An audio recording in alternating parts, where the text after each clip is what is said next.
que a Bíblia tem um monte de história extraordinária, né? Disso acho que ninguém duvida, né?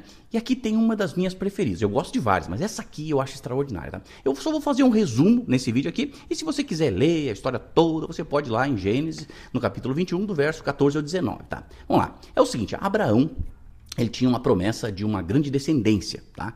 Só tinha um pequeno probleminha nessa história ali, que a sua esposa, Sara, não engravidava. Como é que vai ter descendência se não engravida, né?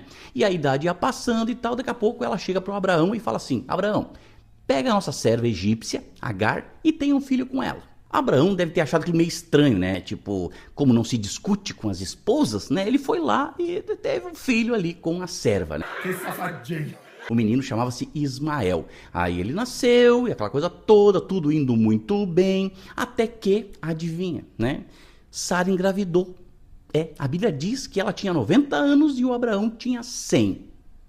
É um galo velho, né, cara? Aí deu ruim, né? Porque a promessa de Deus, de fato, se cumpriu, né? E agora faz o que com o filho da serva? Faz o que com a serva? A Bíblia até fala que a Agar, depois que o menino nasceu, ela meio que tirava umas ondas ali com a Sara, né? Olha só, eu engravidei, tu não. E aí, Abraão, ele decide então mandar Agar, né, e o seu filho para o deserto. E aí tem um lance aqui, pessoal, muito cabuloso, tá? Que uma vez eu ouvi em uma igreja que eu fui visitar em São Paulo, né? Era uma pastora e ela pegou e falou assim, no meio da pregação, ela toda animada, né? Ela pega e fala assim, porque Agar e o filho foram enviados para morrerem no deserto. Estranho, né? Porque isso foi lá por idos de 2005, então eu já tinha lido a Bíblia toda, de capa a capa, e eu me liguei que a Bíblia não falava isso. Pelo contrário, ela falava que Ismael, que era o filho da serva, ele seria uma grande nação e tal. Ou seja, a promessa também tinha para ele, né? E quando o bereano aqui, né, chegou no hotel e foi conferir, de fato, a tal pastora lá estava errada. Se você não sabe o que é bereano, você vai ler a Bíblia que você vai descobrir o que é os bereanos. Enfim, vamos aqui à razão pela qual eu gosto tanto dessa história, tá? E você já vai entender. Abraão, ele não manda Agar e Ismael, né, para o deserto para morrer, né? Ele os despede com pão e com água.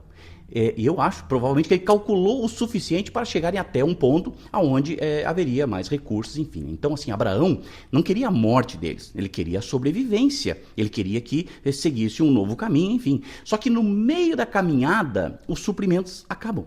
Quando a água acaba, meu amigo, minha amiga, o desespero começa a falar mais alto que a fé. E Agar, né, a Bíblia conta que Agar, ela olha para o filho, né, o guri ali morrendo e tal, e ela se afasta para não ver o filho morrer, né?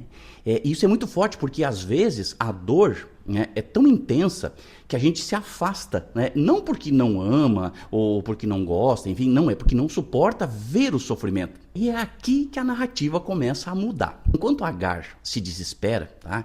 Deus ouve a voz do menino e em seguida algo incrível acontece. Agar abre os olhos e ela vê um poço de água.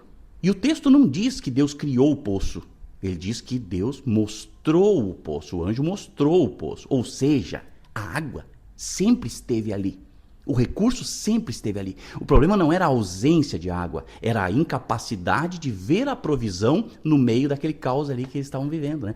O desespero da Agar, a dor, a ansiedade, a falta de perspectiva, tudo isso foi meio que nublando ali os olhos dela. E ela não viu o que estava na cara dela, né? Então, muitas vezes, é exatamente isso que acontece comigo, contigo. Né? O recurso já está ali, ele já existe, a solução já está ali ao nosso alcance. A oportunidade já está diante de nós. Mas a crise, tá? Ela tem essa capacidade de cegar os nossos olhos, sabe? Então, a gente só consegue ver o que acabou e não o que ainda existe. Presta atenção nisso. Só consegue ver o que acabou e não o que ainda existe.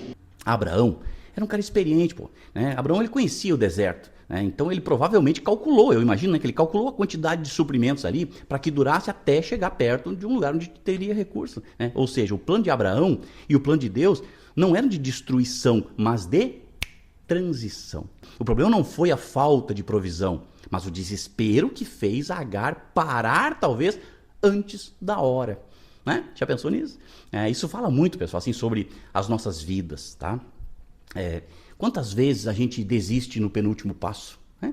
Quantas vezes a gente se afasta dizendo, não aguento mais ver isso, não aguento mais isso. A gente escuta isso direto, né? Quando na verdade a solução está às vezes a metros, centímetros de você, né? De mim, de nós, enfim. Né? Então talvez hoje você esteja em um momento de, sei lá, de escassez, né? E tudo parece ter acabado, os recursos, as forças, a esperança, né? Mas eu quero te encorajar, quero te dizer que a água está aí. entendeu? A água está aí. Talvez você só não esteja vendo porque a dor, o sofrimento, o desespero está ofuscando a tua visão, tá? Ora, tá? Ora, porque o papel da oração não é fazer Deus criar talvez algo novo, mas é abrir os nossos olhos para enxergar o que Ele já preparou, o cenário já está pronto, né? Então, assim como aconteceu com Agar, eu acredito que Deus pode te mostrar que a solução já está disponível antes mesmo do teu desespero começar. Olha que louco isso, né? E eu falo para você e falo para mim, né? Então Agar não terminou aquela história em luto, né? Mas em alívio. Ela deu água ao menino, ela se fortaleceu e dali, adivinha, nasceu uma grande nação conforme foi a promessa, né? Então o que parecia o fim era, na verdade, um começo disfarçado de crise. Então, meu amigo, minha amiga, não se afasta, não desista. Peça a Deus assim, ó, tipo, abre os meus olhos. Tem até um louvor que a gente canta que eu acho muito, abre os olhos do meu coração, né?